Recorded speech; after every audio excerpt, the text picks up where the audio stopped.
Welcome to day 3 of the Portia Party Dress Sew Along. Today is going to be all about finishing the neckline of the top front. Now, before you take your pattern piece off your front, do exactly the same as we did with the back, and I would pop a little pin in one or both of the shoulder seams so that you know which way is up. This pattern piece, as you can see, is way easier to get the right way up because it's got the big V, but there's nothing, well, I mean, there are things more devastating, but it is pretty upsetting to sew something on upside down and have to unpack it. Doing that stops you doing that. Now I'm going to show you 3 different necklines. There is a 4th option, which I'm not going to go through because it's covered in the pattern, which is the one I'm not going to do is a woven only method for if you're doing a non-visible bias binding, where you attach a bias binding and it all gets folded over to the wrong side and you cannot see it at all from the front. That is in the pattern if you want to follow that and you're doing the woven version. What I am going to show you here is a quick and dirty method, which is to finish or serge the front edges and just turn it under for knits only and then top stitch. That doesn't give as nice a finish as some of the other methods, but it is really quick and simple. The second option I'm going to show you is a visible bias tape, which is where there is bias tape running down the front neckline and you can see it on the final dress. And then the third option is a facing, which is not in the pattern, and I'm going to show you how you can cut your own facing and make it for the dress. So that is the 3 that I'm going to show you, and then there is of course the lined option as well. If you're doing that, you won't need any of these.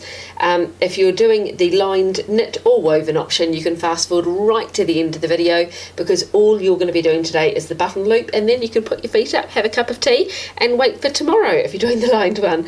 If you are doing the knit or the woven, you will need a neckline finish.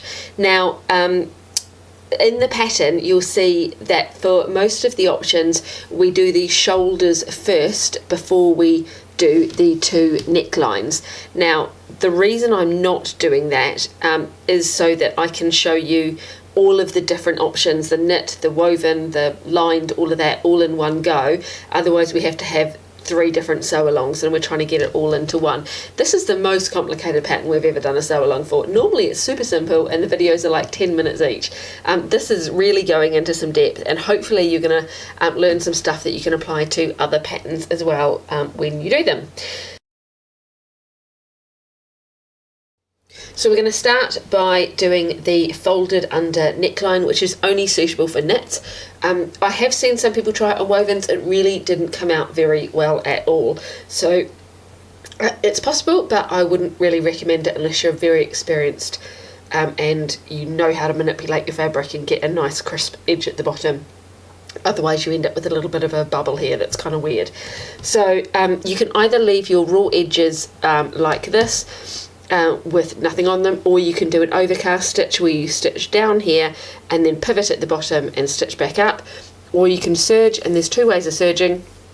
One is to take your top and just twist it open like that so that this V becomes a straight edge.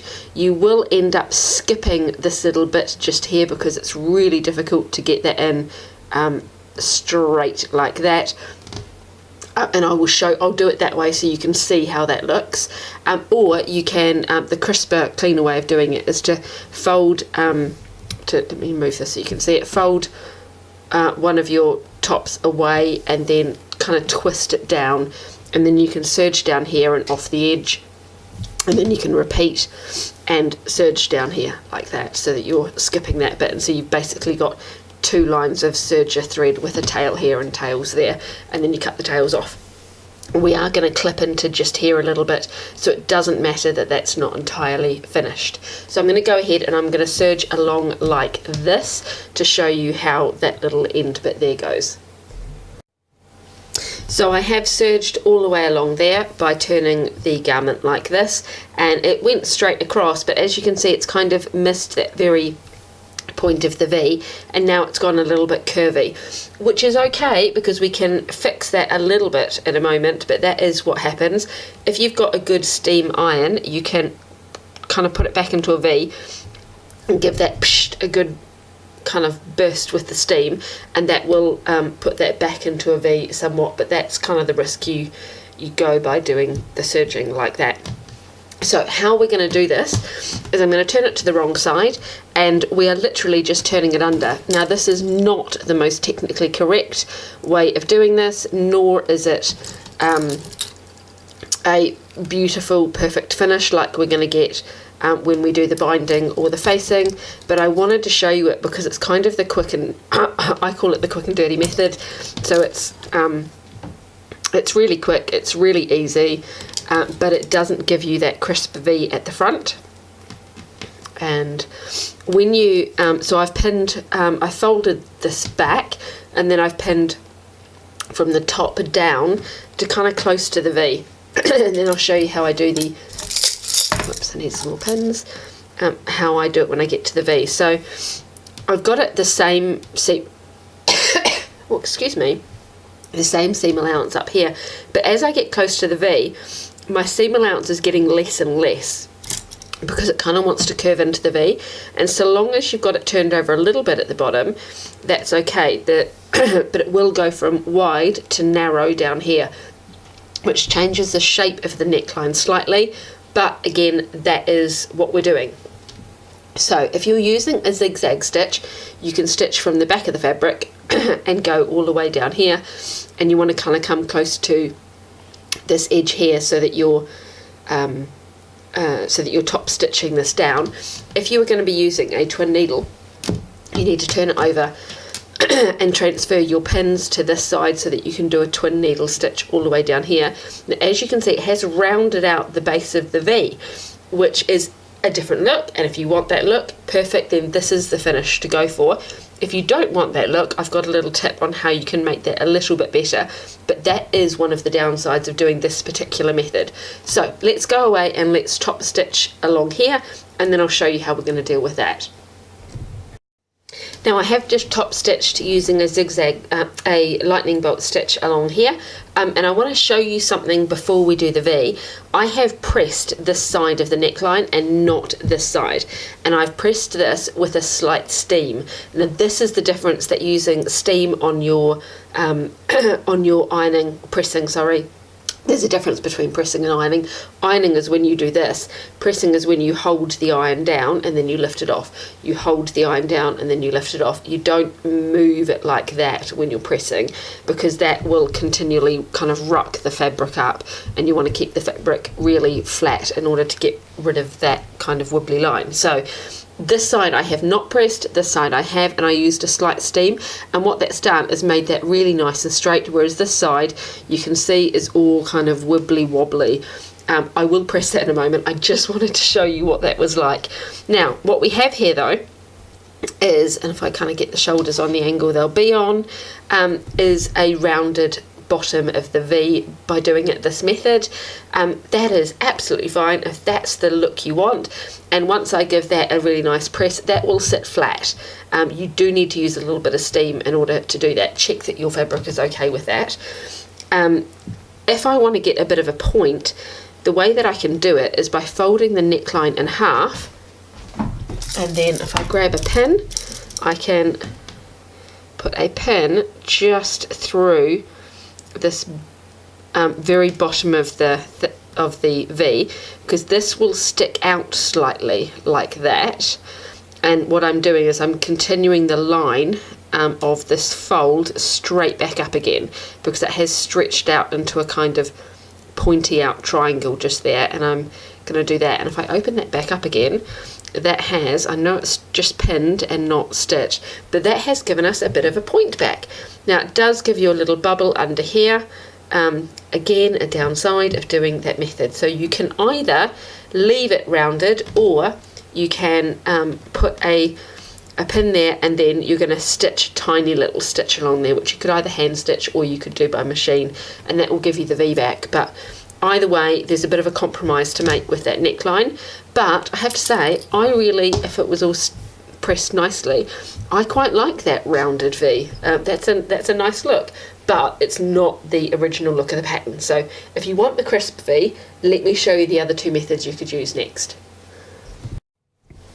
Oh, before we move on, we do need to finish the back neckline, and we finish the back neckline in whatever the way is you're doing the front neckline. So for this one, we're doing the turning under method.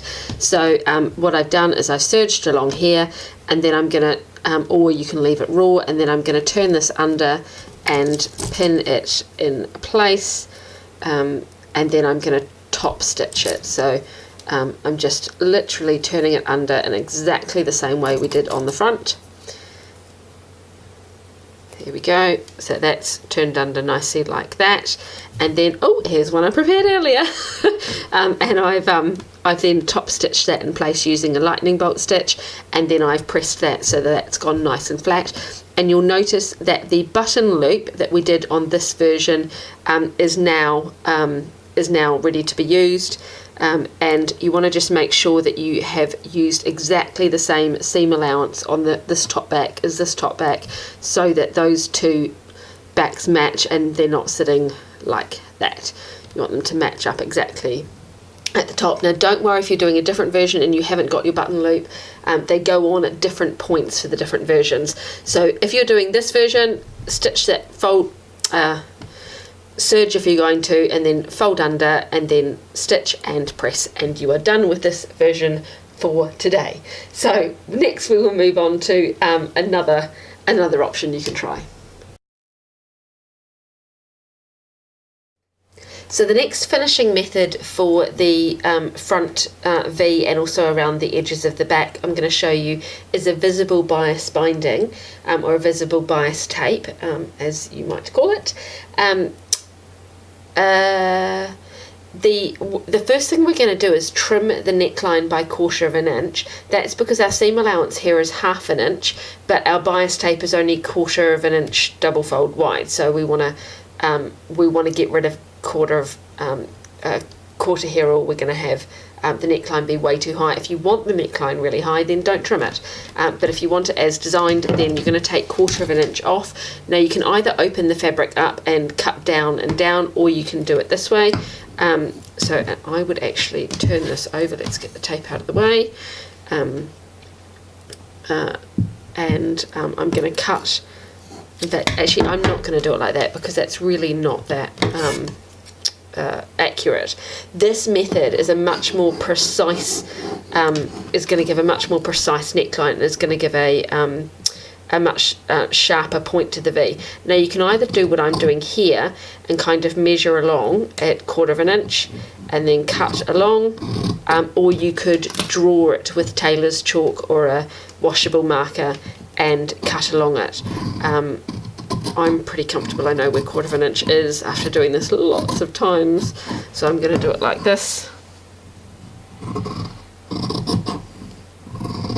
And I'm just cutting down the V, and I'm just taking off this excess so that we end up with the neckline where it would be if it had been, if we'd used the 1/2 inch seam allowance and turned it under, or done, or a facing, or done one of the other methods.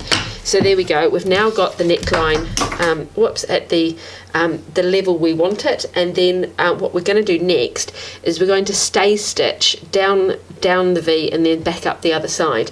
Now what stay stitching is just a regular stitch. So you're just going to do a normal stitch. Now, what I should have said is this method you can use for knit or woven fabric. What you want to make sure though is that your bias tape is made out of the same type of fabric as your garment, because then, for example, if it's a knit neckline, it's going to stretch in the same way that your knit top will. A woven bias tape, and this is a woven, will stretch, but it won't stretch like a knit one would, which would stretch like that far. This will only just stretch like a little bit of give. So use the same type of bias tape as your fabric, and then what we're going to do is we're going to stitch down here and use a 1/4 inch seam allowance and stitch straight down here, and then we're going to pivot at the point and stitch back up, and I'm going to show you how to do that now. Now the reason we're doing this is to give the neckline some stability, because as we're going to be manipulating the neckline in order to get this bias tape on, it can stretch, and it can stretch out of shape quite badly, and you can end up with it all wavy like I showed you in the knit one just before, except it won't go back in just with a little bit of serging. It will, with a little bit of steam, it will stay wavy. So this is why we're doing the stay stitching. It is an important step, even though it doesn't get seen, and some people don't think it is that important. I do. This is just I'm using a woven, so this is just a regular straight stitch, and if you're using a stretch fabric for this, because you can, then you just use a regular lightning bolt stretch stitch. And then when I get to the bottom of the V, I've used the hand wheel to put my needle into the fabric, and then I'm going to lift the presser foot up and turn it so that I get a nice crisp edge on my stay stitching, and then I'm going to stitch straight back up the other side, again keeping just slightly within that 1/4 inch seam allowance all the way up. And you don't need to back stitch on either end, because this isn't holding the garment together. This is just for stabilising. So there we go, we've stitched down, we've got a nice crisp point at the bottom here, and then we've stitched back up the other side. Now the next thing we're going to do is make a little incision into this V here, but we don't want to go any further than the stay stitching. So what it says to do in the pattern is to draw a line with tailor's chalk, or you could just eyeball it. I'm going to just cut it here because you won't be able to see with the camera the tailor's chalk, but what I would do is I would just put a ruler there and make a very straight line just down to the point of the V, and if you go past it with either a washable or a disappearing fabric pen or tailor's chalk, it's fine. And then I'm going to snip, let me see if I can bring this where you can see it.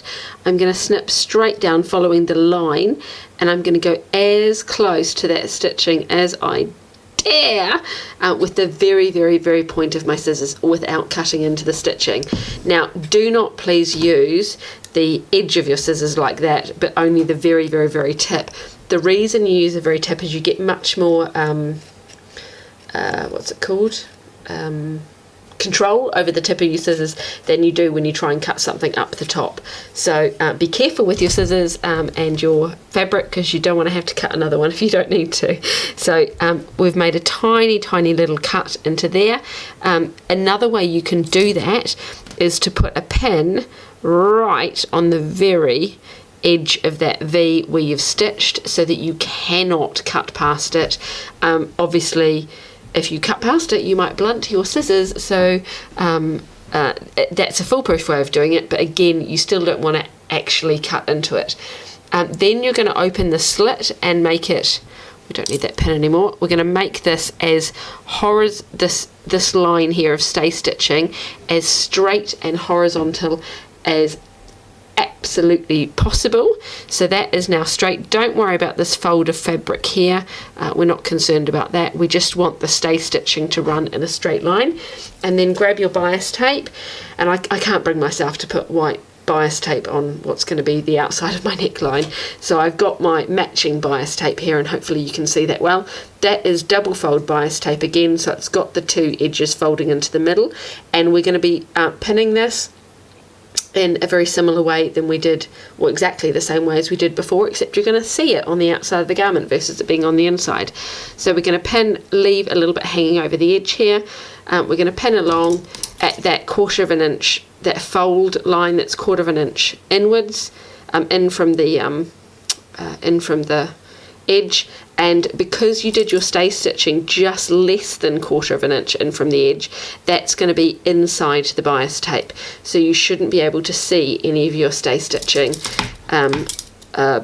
once you've finished this. But if you stitch this along and then you look and you're like, oh my goodness, I can see some of my stay stitching, don't worry, you can just do another line of stay stitching just slightly further into the bias tape.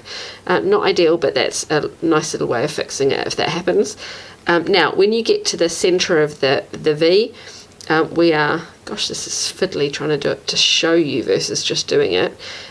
What I'm trying to do is keep that straight, and I want to pin this straight across as if there isn't even any of that foldy fabric underneath, and we are only going to be stitching on that line there. You're not going to be stitching into here where the fold is. You're going to be stitching straight along that 1/4 inch bit.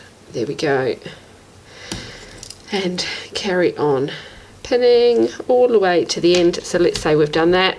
I'm going to finish that now, and then pin all the way to the end, and then you're going to stitch all the way along there. So I will do that now.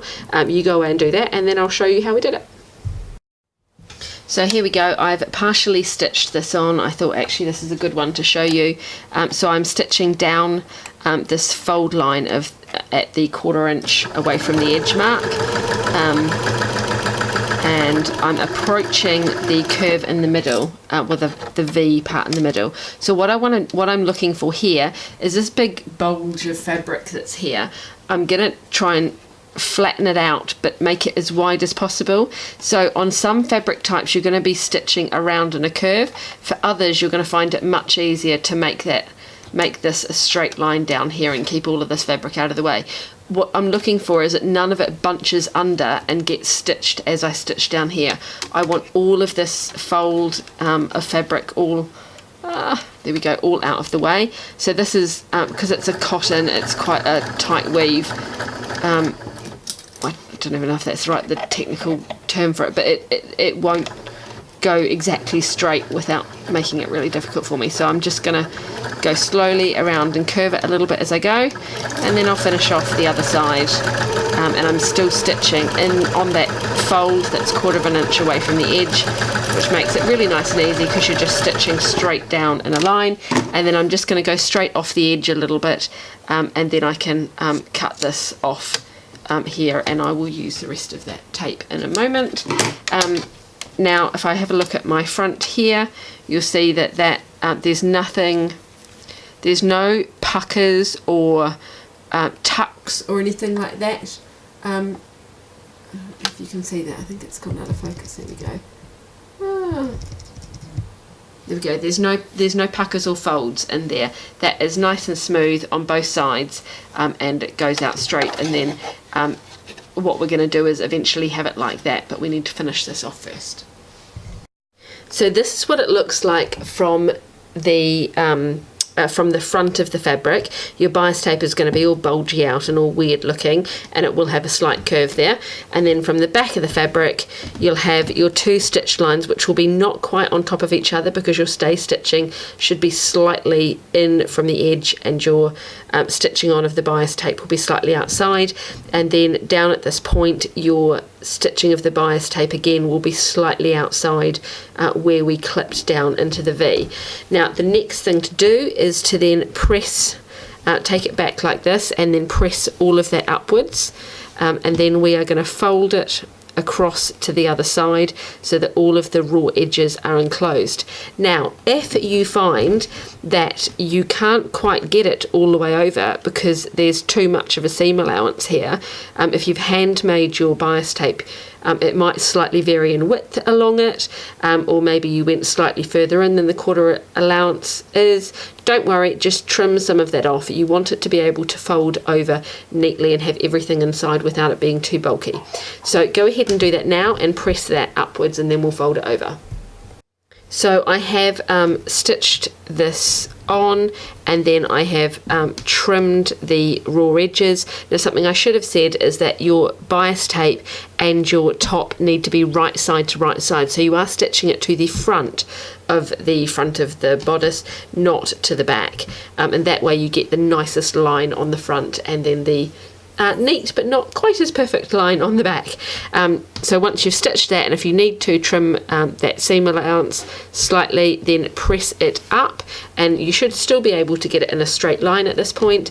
and then flip it over, and I'm going to roll the bias tape all the way over to the back edge. So if you've pressed it, you might find you need to press it again in order to be able to do that neatly. And then we're doing exactly the same thing as we did when we finished with bias tape on the inside of the garment, except we are doing it to the neckline. And I'm going to just pin this closed all the way along. Now all of the raw edges are enclosed and it's really nice and neat. You will not have a sharp V at this point, don't worry, we're going to make that in a moment. The next thing to do is to keep it stretched out like this, keep this bulge of fabric away, and we're going to top stitch along it. But because it is on the outside of the garment, and you can see, you will, despite the fact we're gonna finish that V in a minute, you will be able to see the bias tape all the way along there. I would recommend you stitch it from the right side of the garment, not the wrong side. So I've just gone and pinned it on the wrong side. I would recommend changing your pins over so that they are on the right side, like that. Go along and change them all the way over, and then make sure you check on the wrong side that all of your raw edges are tucked up inside. And then again, like the other bias tape, excuse me, there are two ways that you can stitch this. One is stitching in the ditch, which is where you stitch in exactly in this gap in between the bias tape and the top, but to do that you need to make sure that you have folded this back side slightly further over than it needs to be, so that when you stitch in the ditch you catch it. I personally find that really tricky. I know some people love doing it that way. If you do, go ahead. I prefer to do is top stitch just ever so slightly in from this edge here. So I'm going to stitch all the way along. I'm going to keep it stretched straight out all the way along from one end to the other from the right side, so that you get that nice and neat. So go ahead and do that now.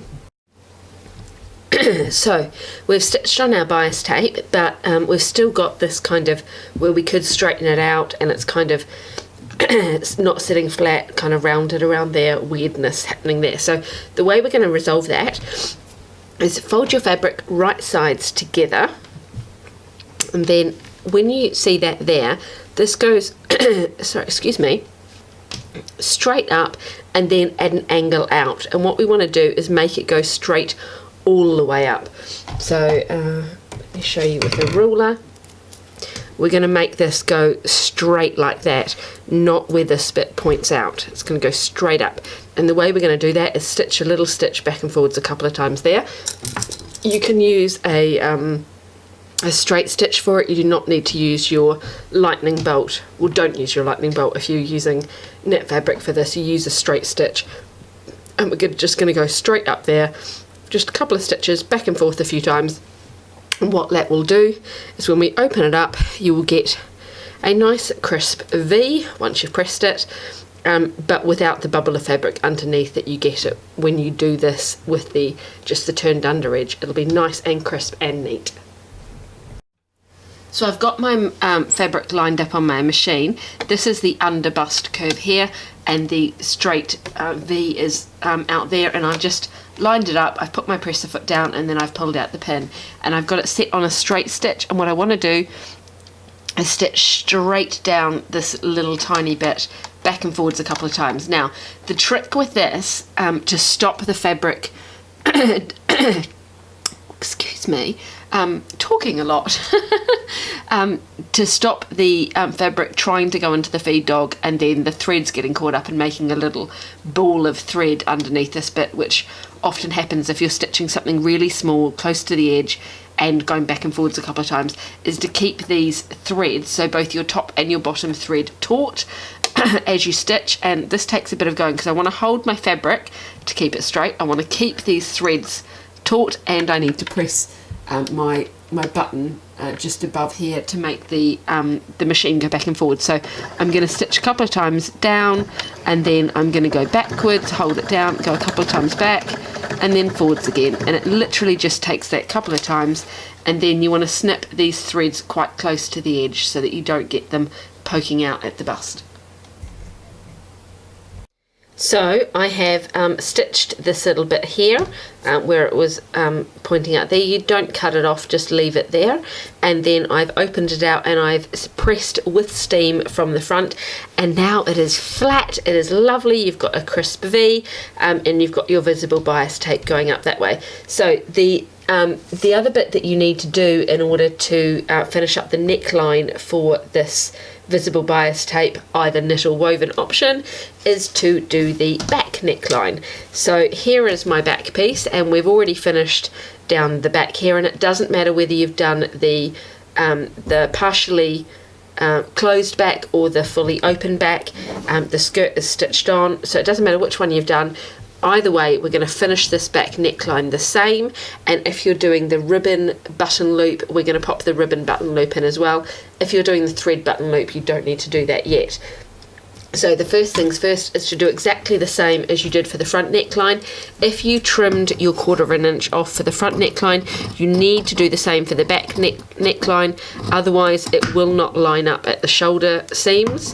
As I said before, we grade using computer software where it checks every single seam line, not at the raw edge but on the actual seam line, which is sometimes longer or shorter than the seam line, so than the raw edge I mean. So it's down to the pixel, so you want to make sure that you do the same on the front and the back so that the shoulder seams are the same length. Now I've got my bias tape. We're going to do exactly the same thing. And for now, don't worry about the button loop, we will get to that. I'm going to right side to right side, so from the right side of the fabric, I'm going to pin on my my bias tape. Oh, excuse me, I'm sorry, I'm not used to all of this talking. I'm normally sat at the computer drafting and designing, or sewing quietly on my own, not sewing chatting to people. But I have to say, this is kind of fun. It would be really nice if you guys could chat back somehow. So leave comments, like let me know what you're thinking, what questions you've got, post them in the group because I want to know what you think. What bits should we do differently next time? What else do you want to know? There we go. So I have curved that around that neckline. I'm going to do exactly the same on the other side, and I'm going to stitch both of them along that 1/4 inch fold, making sure to keep that right up near the raw edge. You do not need to stay stitch this back neckline unless you've got super stretchy fabric, or a fabric that really frays, because we're not going to manipulate it that much, so it doesn't technically need doing. So go away and do that, and then we'll come back and we'll do the next bit. So what we have done is I've just stitched both of these both of the bias tapes on both of the back necklines. This is the right side of the fabric that's up, and then I have trimmed off the massive long tails that I had, but I've left kind of 1/2 inch of bias tape on either end, so that we can finish this. And now if you are doing the ribbon button loop, we're going to attach this now. If you're doing the thread button loop, that's not yet, so don't worry about that yet. And I'm going to fold this over on itself so it forms a nice little loop, and put a pin through it. So that's folded back on itself, so there is the hole through there, and it's set on my pin just there. And what I'm going to do is I'm going to fold this bias tape. I'm just going to pick which side I want it on. It doesn't matter which side you have it on. I'm going to do it on this side. I'm going to fold my bias tape up towards the neckline, so it was down like that when we stitched it. I'm folding it up, and then I'm placing it in towards the garment, and then so the raw edge of the ribbon matches up with the raw edge of the bias tape, and the fold of the ribbon is on the inside of the dress. And here's my button. What we're going to be doing is we're going to be stitching along. This is so hard to show you, this tiny little bit. Let me do it with a ruler. What we're going to be doing is we're going to be stitching along that bit there. So that is where it is going to get caught. So all of this protruding bit out this way is going to end up flipping out when we finish and pointing out this side, and your button will be over here on the other side of the finished bias tape. So what I want to check is this ribbon loop going to be too big for my button, or just right, and so it's going to go through there. Now that to me looks a little bit big, but really only marginally, and this is for my daughter and I want her to be able to get it on and off, so I'm actually going to leave it that big. But if you were doing it for yourself, I would recommend you just take that down just ever so slightly to make sure that it's not going to undo itself. So the first thing to do is to then make a little on this is to make a little stitch just along here. Make sure when you do it that the top part of your bias tape is folded out, that you don't catch that underneath. So you're just stitching straight up here in the seam allowance area, and it's just a couple of stitches just to get that so that that ribbon loop is caught on there, and then we will come back and finish this in just a moment. So I have stitched my ribbon loop on. Now we're going to be doing something a little bit bizarre that is not how we did it the previous time.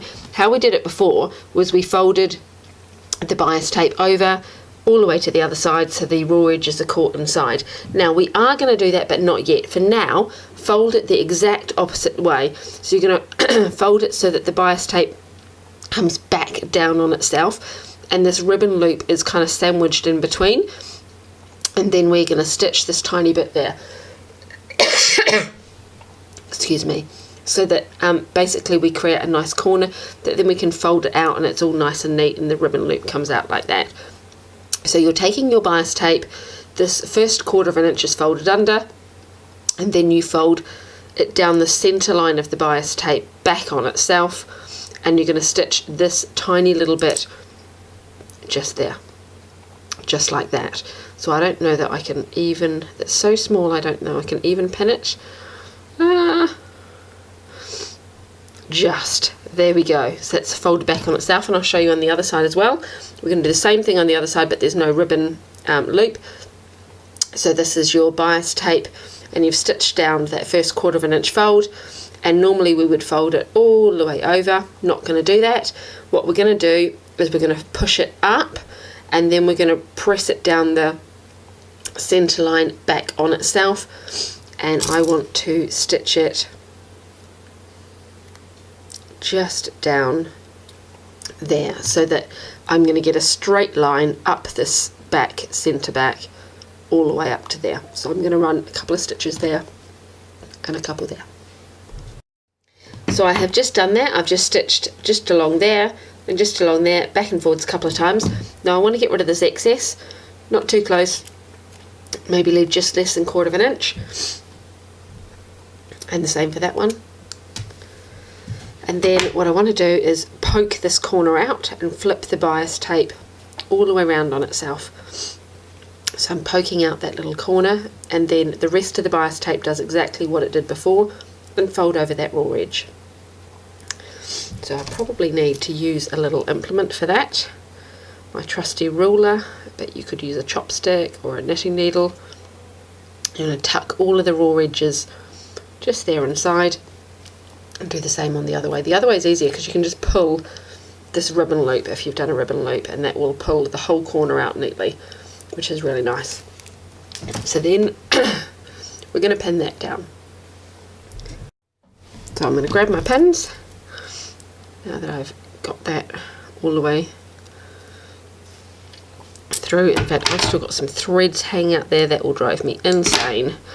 So I'm going to poke, let's do it from the other side. Poke all of that raw edge up inside and hold that down, and then come back to this side, and I want to pin from this side because I'm going to stitch from this side.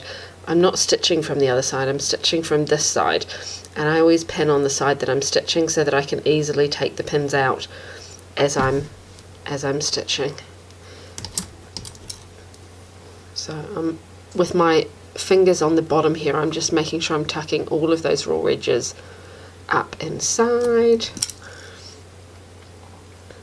There we go. So that now is nice and neat.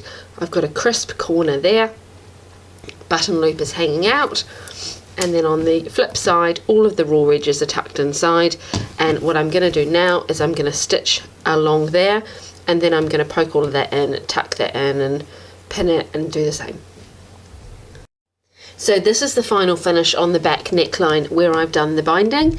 I've got my ribbon loop hanging out here. It's got the little, oh, can I get my nail into it? The little loop here. Oh, I can't open it. I've accidentally pressed it when I've been pressing. There we go. It's got a little loop here for the button to go through. I've checked my button's going to fit through the loop. It works well. And then I've pressed with steam to make sure that that is then nice and smooth and flat.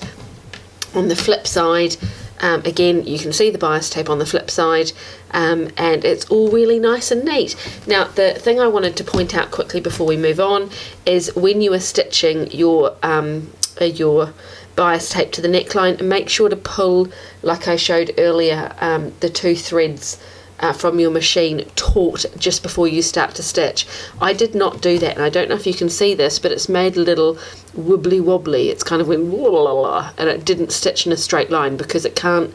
When you are starting the presser foot right by the edge of the fabric, it's hard for the machine to get traction. If you're using a walking foot, you won't have that problem, but if you've got a regular presser foot on like I do, you'll need to hold the threads taut just as you start to stitch. Don't pull on them, just hold them with a little tiny bit of tension to help that fabric start to move through the machine.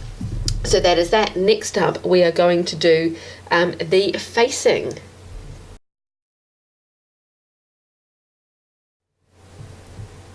So now we're going to do a facing. Now this is not in the tutorial, so this is like a bonus content. Yay!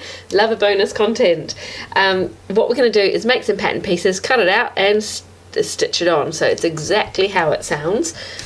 What I'm going to do first is get my pattern pieces, and we're going to be making a facing that goes down the front of the V and then around and back up the other side, and one for each of the back pieces. Now if you were doing this in the order in the tutorial, you would stitch your shoulder seams first and the shoulder seams of your facing first, and then attach your facing to the neckline. We're not doing that so that we can do it in the order where I can show you everything all at once. It means that you will end up with the facing included in the shoulder seam, which isn't what you would necessarily normally do. So you could mix it up and do the shoulder seams first if you want. If not, follow what I'm doing here. Now this is not for the lined version, but this could be for the woven or knit version of the pattern. So we're going to start by making some pattern pieces. We'll do the back first actually, and I'm going to grab, this is just a piece of A4 paper, and I'm going to lay that on top there, and what I want to do is I just want to trace this this line here. Let me just check you can see what I'm doing. Yep.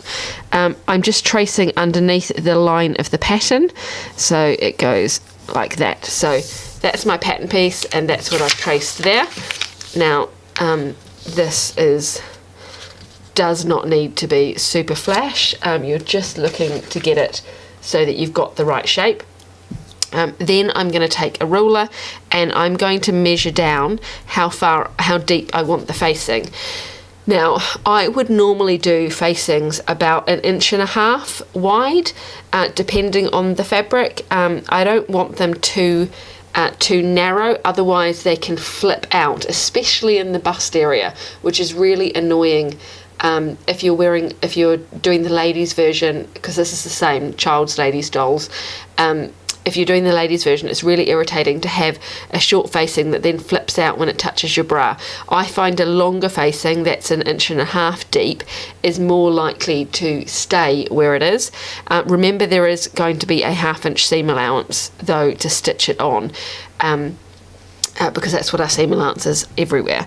So what I'm going to do is I'm going to mark down 1/2 inch because that's where my seam allowance is going to go, and then I'm going to mark down another 1.5 inches, which is going to give me a nice deep facing. If you don't want yours that deep, you could do it another inch, and then I want to check the total amount. So the total amount I'm going to do is 2 inches. That is going to give a deep facing. If you prefer, cut it to 1.5, and then I'm going to go around this curve, and I'm going around this curve here, and I'm marking my 2 inches all the way around this curve, so that I've got lots of little marks to follow as I draw it. And if you're concerned, do it in pencil. I'm trying to do it in pen to show you. So our stitch line is going to be somewhere along here. and then the facing piece we're going to cut comes along here, and I'm just going to draw a nice smooth curve. Oh my goodness, and I've only got sewing scissors. I cannot cut paper with sewing scissors. Oh my goodness, let me go get my my kitchen scissors. Hang on. Mild panic over. I have some regular paper scissors now. So what I'm going to do is I'm going to cut this this back facing out. Oops, that's not quite on the line. God, horrifying. Nearly cut paper with fabric scissors. That's like a jailable offence in this house. There we go. And that there. So that's my back facing. And I'm just going to write on it so that I know what it is. Back facing. And then I'm going to write shoulder. And then I'm going to do a CB for centre back so that I don't get this mixed up, turned around, confused what it is. Then we want to do our front facing.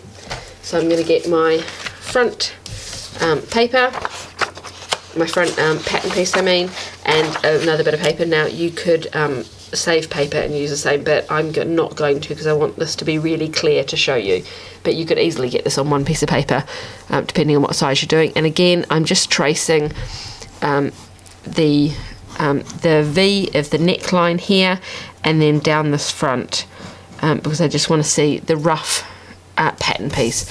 So there they are compared, and I've just traced that there, and I'm going to do exactly the same depth of facing here. I'm going to start right up by this seam here, and it's going to curve around a bit as it gets to kind of in line with this, and I'm measuring out 2 inches the whole way down. And then as I get to here, I'm going to start moving my ruler in so it makes a little curve. Now there's no particular science to this. Excuse me. I'm just curving it around.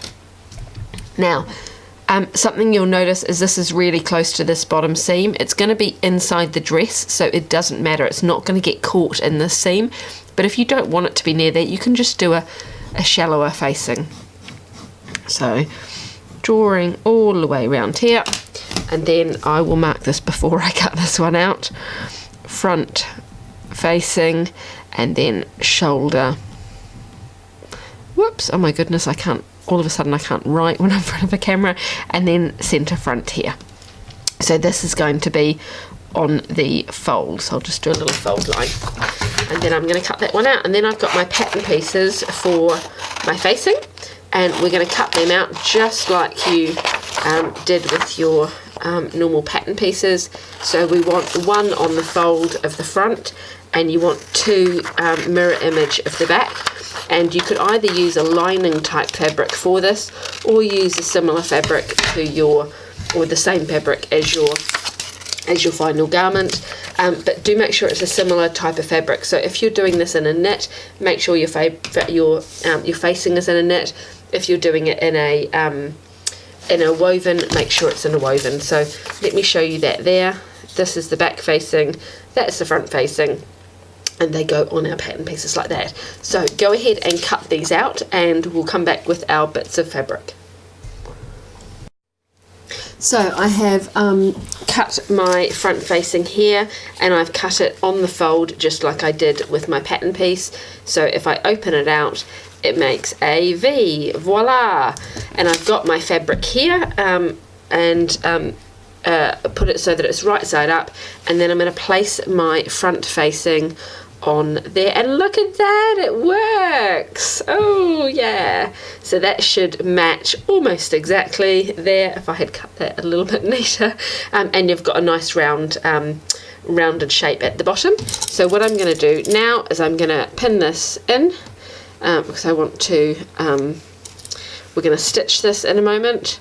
And we're going to stitch using the same half inch seam allowance that we have done previously, and we're going to pivot the needle at that bottom of the V, and I will show you how to do that. To do that, I'm going to place my one pin, and I want to make sure it's exactly dead straight. I want to place one pin dead straight down here. Now if you like, you could also draw a little line with a washable fabric marker or some tailor's chalk, so that when you get to that, when you're stitching down here and when you get to that point, you're going to stop exactly where you intersect with that pin or with that line. I'm going to use a pin because I can slide it out and show you more easily on camera, but equally you could just draw down there and stop when you get to the line, and then you'll pivot your foot and then make a nice crisp point and go back up the other side. So let's do that now. Now I said you could do this with knit or stretch fabric. If you're using knit, you would use your normal lightning bolt stitch. If you're using woven, just a straight stitch. And I'm going to line it up so that I'm using a 1/2 inch seam allowance. Again, my fabric is right side to right side, and I'm going to stitch down here and do a little back stitch at the start to start me off. I'm going to keep this on the 1/2 inch seam allowance the whole way down. It's really easy to start looking at this and start curving your stitches in. Make sure to keep your eye on this bit here to make sure you're keeping your seam allowance, otherwise you're not going to get a really straight V. So I'm keeping my seam allowance there. I'm not going to start curving in towards the pin. I'm just going to keep going straight, straight, straight, straight, straight. As I get close, because I've done a pin, I don't want to stitch onto it, so I'm going to use the hand wheel or whatever that round thing is called, and I'm going to put my needle down very carefully on that last one, lift my presser foot up and turn around, and then I can take my pin out now.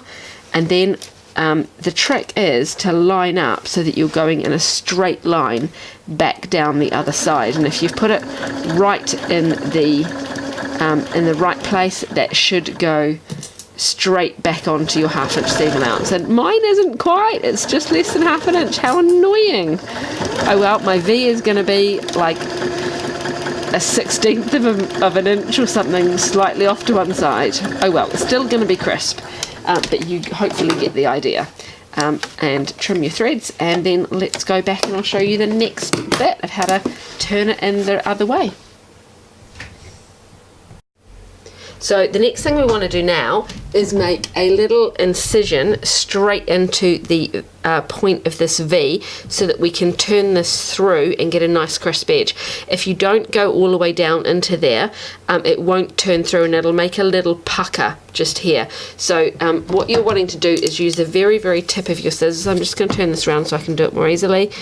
And I'm going to use the very tip, and I'm just going to make a small incision in there, and then I'm going to just do tiny, tiny, tiny, so that I can get as close as I can without actually snipping the stitches. And then I'm going to press it, and I want to press it firstly so the facing goes up. Don't just turn it all the way through and press, because sometimes you get this funny little kind of not very crisp line. What you do first is put your presser, not your presser, what's it called? Your iron here, and press up and over that bit there. So iron here, press up and over that bit, and then turn to the other side, put the iron here and press, or iron up and over there, and then if you can, get the very point of the iron into there, and the very point of the iron into there.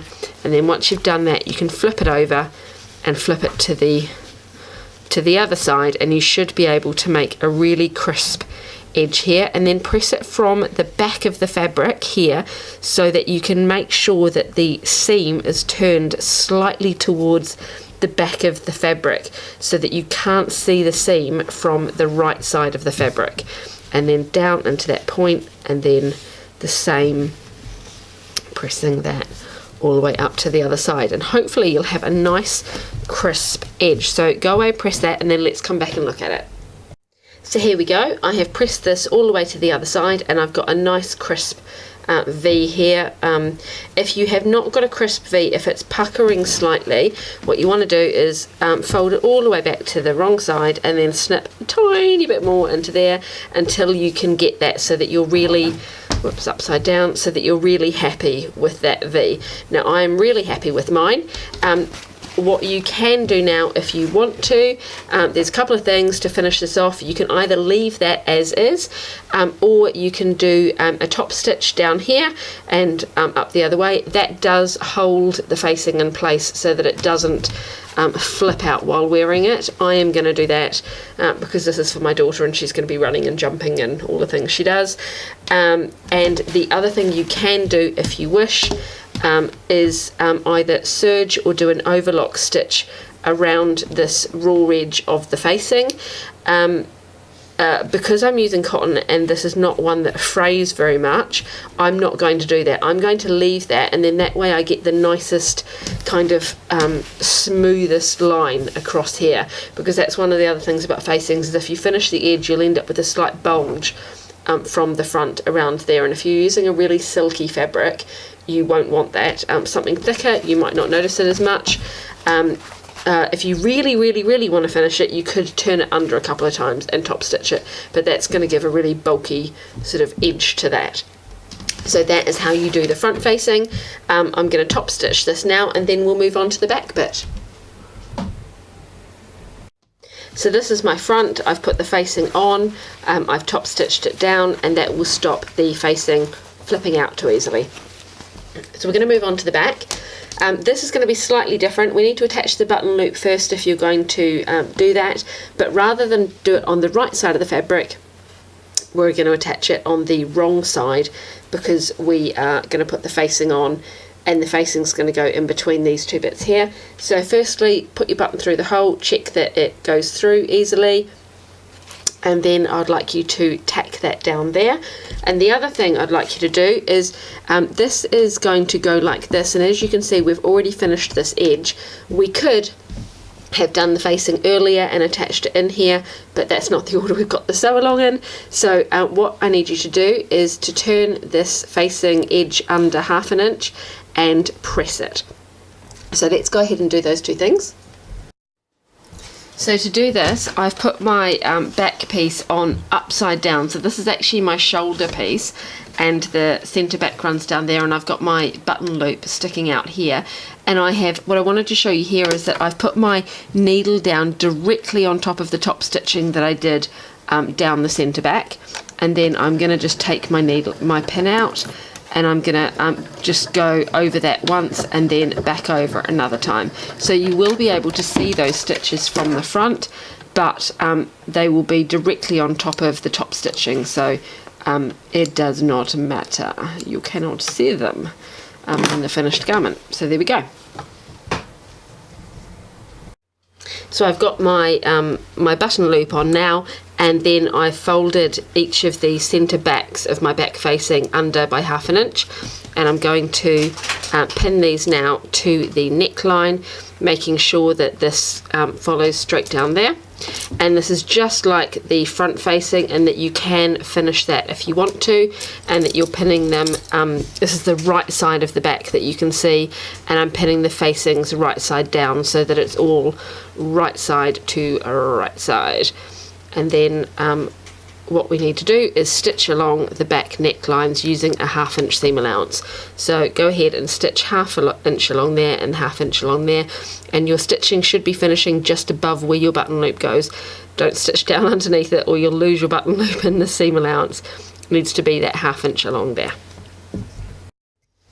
So now what I've done is I've just stitched around these two, the two back necklines, and then I'm going to get the very point of my scissors and I'm going to clip about 3/4 of the way into the seam allowance, about every 1/2 inch. I'm not going all the way down to the stitches for this.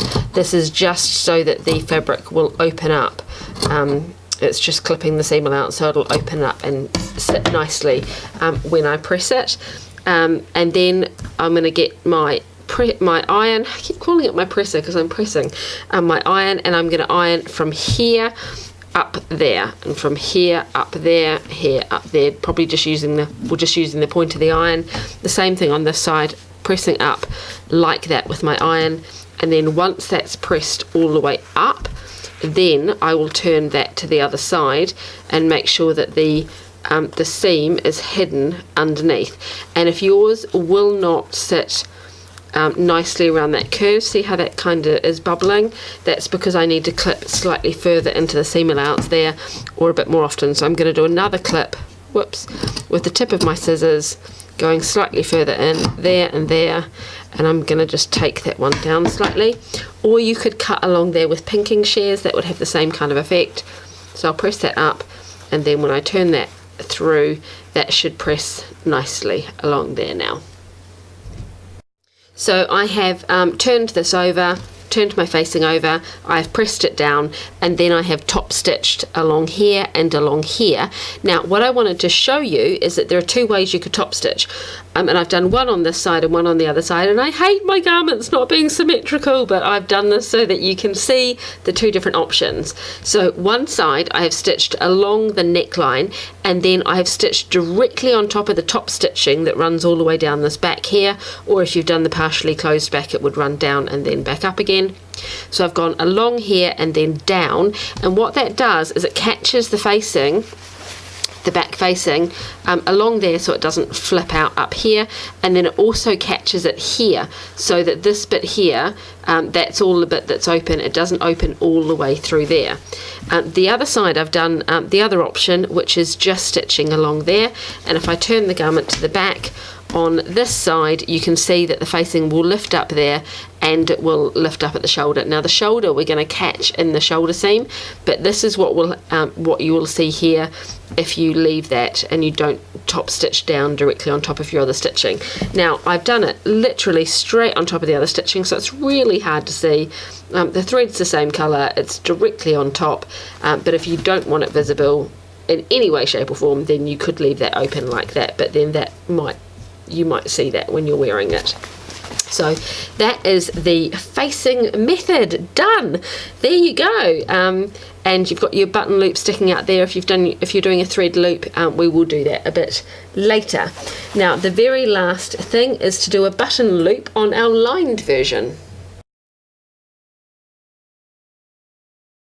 Right, so here is the back of our lined version, and this is the very last thing that we're doing today. If you're doing the lined version, whether it's knit or woven, exactly the same thing. You have one tiny task today, and that is to attach your ribbon button loop if you are doing one. If you're doing the thread loop, I'm sorry, you've got nothing to do today other than have learnt everything you've learnt along the way. So we're doing exactly the same thing, measuring down just over 1/2 inch, and I'm going to pin this to the garment, and we have, whether you've done the partially closed back or the fully open back, doesn't matter whether it's stitched up to here or open all the way down, this is still a completely raw edge running down here, and it's not folded or finished in any way, and neither is the neckline, and that is correct if you're doing the lined version. So I've measured down about 1/2 inch, I've put my little button loop there. Now you might notice that's a different colour ribbon. I keep the little, I'd run out, and so I've just picked up another one out of my jar, and these are all of the little you know, the bits of ribbon that you get when you buy ready-made clothing and it's attached to the shoulder. Well, I hate them, they drive me crazy and they pop out, so I chop them all off and I put them in a jar, and then I use them for stuff like this. So fold it over, and then you're going to just stitch that back and forwards a couple of times, just under your 1/2 inch seam allowance, so somewhere between 1/4 and 1/2 inch, and then that is it for the lined version. Now tomorrow when you tune in, we are going to be, let me check, we're going to be attaching the front top to the skirt, and finishing that all up. So that is a tricky little thing that by a couple of tips can be made a lot easier, and you'll be pleased to know that that is exactly the same for all of the different versions. There are not lots of options coming tomorrow. It's going to be a much shorter, quicker clip. So I will see you tomorrow. Thanks very much, and as always, please comment and let me know where you're up to, how you're going, post your pictures of how you're going along in the group, and ask us all the questions so that myself and all of the other ladies in the group who have sewed this can help. Thanks very much. See you tomorrow.